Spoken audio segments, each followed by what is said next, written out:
In October last year, the International Monetary Fund had raised Kenya's debt risk to moderate, citing the country's increasing refinancing risks and tighter safety margins. IMF still maintains that Kenya needs to be more careful to avoid building up of debts. At the beginning of the month, the Senate approved Treasury's request to raise the public debt ceiling to 9 trillion shillings over the next 3 financial years.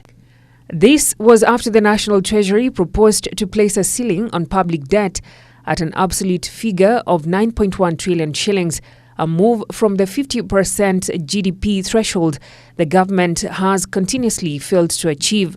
Data by the central bank shows that Kenya's total debt currently stands at 6.2 trillion shillings, translating to 60% of the country's GDP, valued at 8.9 trillion shillings. Previously, in 2018, in their report, IMF estimated that East Africa's largest economy will see its total public debt peak at 63.2% of GDP by the end of the year. Last week, Treasury CS Ukur Yatani raised concerns about the growing public debt, admitting for the first time that the country is borrowing beyond its means. Despite Kenya's high debt levels, IMF said Kenya had good macroeconomic policies, adding that increased investment seen in the country will pay off the debt over time.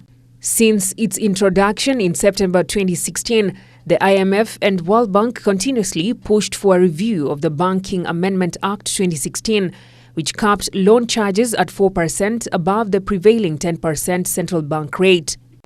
IMF is now worried about rising debt in Africa, with about 40% of countries on the continent at distressed levels. Wanjiro Maina, Ebru TV Business.